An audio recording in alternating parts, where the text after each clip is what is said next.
I'm Ed Rutan. I've been a member of the board of directors of the Gun Violence Prevention Center for 5 or 6 years now, and I'd like to talk to you about what brought me to the GVPC and some of the reasons why I continue to stay actively involved.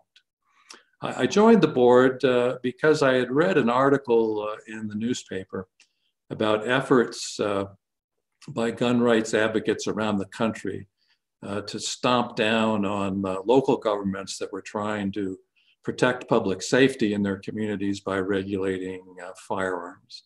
And it brought me back to my time as city attorney for Salt Lake City. I was the city attorney for Salt Lake City for 10 years until I retired in 2013.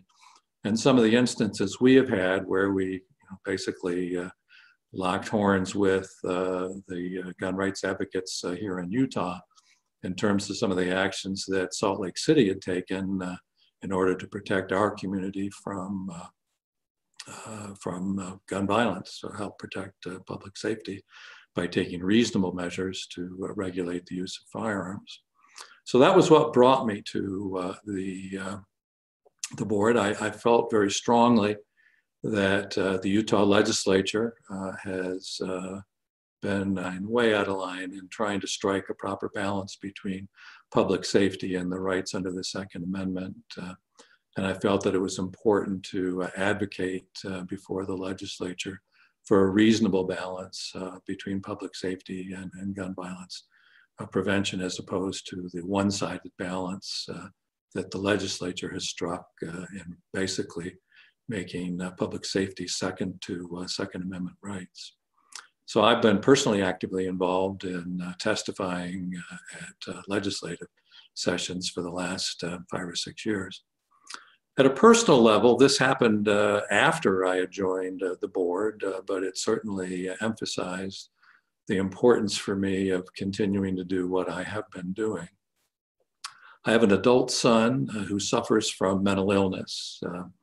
He's doing fine now, but there was a time several years ago when he went off his medications and he had a psychotic break. Those of you who are familiar with mental illness know how scary that can be when a family member gets into that sort of situation. He was living in an apartment, and one night, around 11 o'clock or so, he heard voices in the hall that were saying that they were going to kill him. And as a result of that, he ran out the back door. This is 11 o'clock at night, dark, and ran around the neighborhood for an hour or so. Again, because he was in the midst of a psychotic break, he was not thinking rationally. He did not go to the police department, which would have been the rational thing to do, to get help. He just ran around the neighborhood trying to get away from these people who were trying to kill him.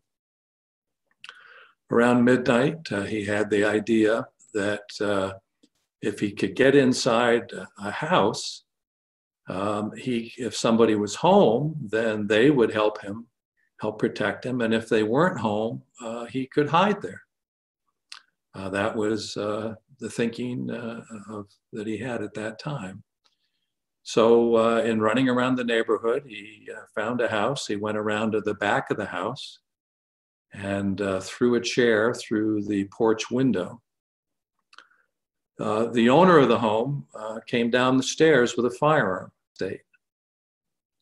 That person could have fired at my son because my son had broken the window and entered into the house. Fortunately, the person who had the firearm realized that this was not a break-in. This was not any situation in which he was physically in danger.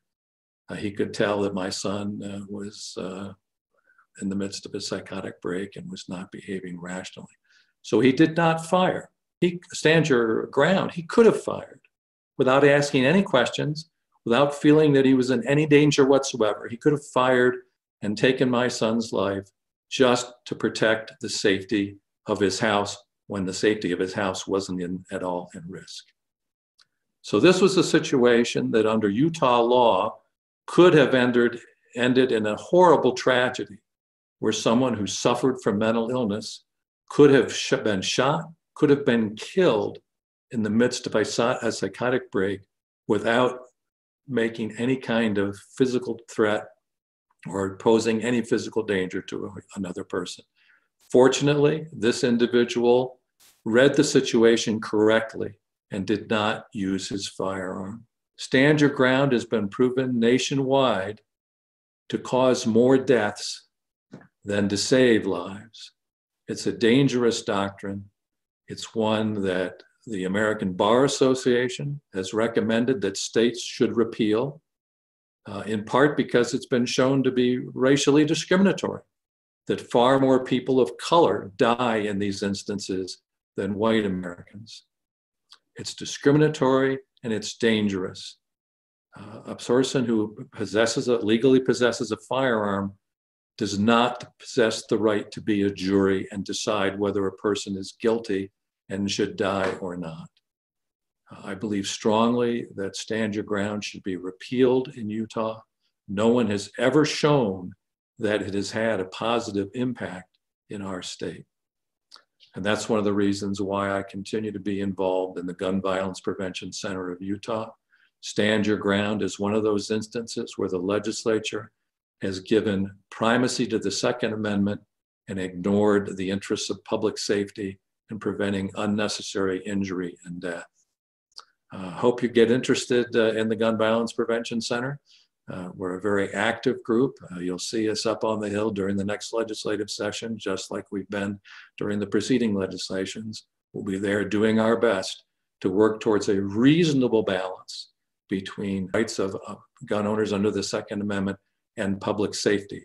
And there is a reasonable balance that can be struck. We just need to get the legislature to do it. Thank you for your attention.